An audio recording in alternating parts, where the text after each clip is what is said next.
Bonjour, bonjour, me voilà enfin. Alors, je reviens sur votre devoir, page 335. Voilà. Alors, il fallait donc tracer les axes de symétrie en bleu. Donc, c'est bien, chaque fois, on coupe en deux, je rappelle, afin qu'il y ait la même chose à gauche et à droite. Dans un triangle, vu que c'est un triangle régulier qui s'appelle un triangle équilatéral, trois côtés, eh bien, on a chaque fois trois axes de symétrie. Du sommet au milieu, du sommet au milieu, etc.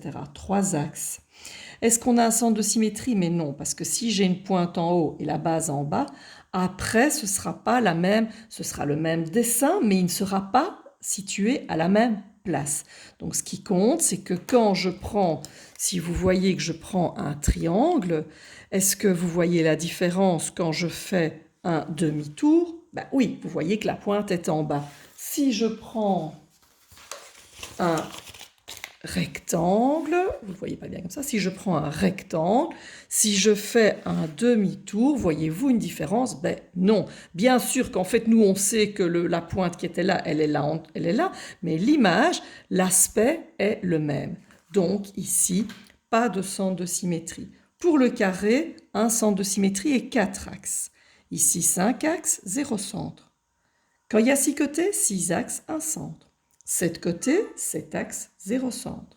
Ici, ah ben j'ai pas tracé tous, ici aussi il en manque un, tiens d'ailleurs il en manque un du milieu au sommet, là on voit qu'il en manque un, et donc là j'en ai fait que 2, normalement il y en a encore 6 autres, il y en a donc au total 8 avec un centre de symétrie.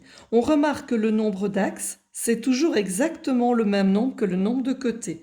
Donc s'il y a 2 n côtés, je ne sais pas ce que c'est n, hein, ça fait peut-être 20 ou 200 ou 4, j'en sais rien, mais je sais qu'il y aura le même nombre d'axes. Même chose, si c'est 2 n plus 1, il y aura le même nombre d'axes. Par contre, au niveau des centres, une fois c'est 0, une fois c'est 1, une fois c'est 0, une fois c'est 1. Pourquoi? Parce que quand c'est impair, la pointe va en bas, tandis que quand c'est pair, on en a un nombre pair au-dessus et en dessous, et quand ça se retourne, on ne voit pas la différence. Donc si c'est pair, il y aura un centre, si c'est impair, on ne verra pas. Et si c'est impair, il n'y a pas de centre de symétrie.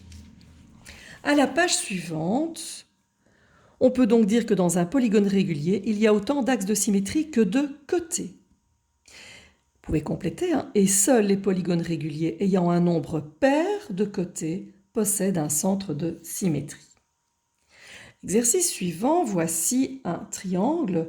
Philippe remarque qu'en fait, il peut la faire retourner sans qu'on voit la différence. Alors, avec combien d'angles est-ce qu'il peut faire retourner? Par exemple, soit je tourne, je mets ce point-là et je tourne pour qu'il aille là. À ce moment-là, vous voyez qu'au centre, il y avait 3 angles de même amplitude. Je rappelle qu'un tour complet, c'est 360 degrés. Donc là, c'est 120, 120 et 120. Donc soit je tourne de 120 et je mets ce point-là là. Je fais un tiers de tour. Soit je tourne beaucoup plus et je mets ce point-là ici. À ce moment-là, j'aurais tourné de 240 degrés.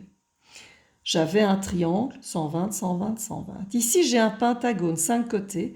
Eh bien, donc j'ai 1, 2, 3, 4, 5 angles au centre. Et 360 divisé par 5, ça me donne bien 72, 72, 72, 72 et 72. Là, j'ai 6 côtés, j'ai 6 angles de même amplitude. 360 divisé par 6 et on a 60 degrés. Quelle est la transformation qui fait cela? C'est bien sûr une rotation, avec chaque fois le centre. Au centre, il n'y a pas de lettres. Comment est-ce qu'on peut retrouver les différentes dimensions? Eh bien, je viens de le dire, pour trouver le 120, on va faire 360 degrés divisé par 3. Notez votre calcul, et c'est égal à 120. Figure 2, 360 divisé par 5, ce qui ferait 72 degrés. Et 360 degrés divisé par 6 fait 60 degrés. Si j'ai maintenant n côtés, eh bien, comment est-ce que je vais trouver l'amplitude? Je vais de nouveau prendre 360 degrés et je vais diviser par n. Et ça, c'est la formule qui permet de me donner, on va écrire une phrase, juste la formule, donc 360 degrés divisé par n, ou bien 360 sur n degrés. Voilà, nous approchons la fin du chapitre puisque la page 307, vous pouvez la supprimer. Et la page 338, vous pouvez la supprimer. Nous arrivons aux exercices supplémentaires. Page 339. Alors, vous allez faire l'exercice 1 et 2. On va passer le 3-1.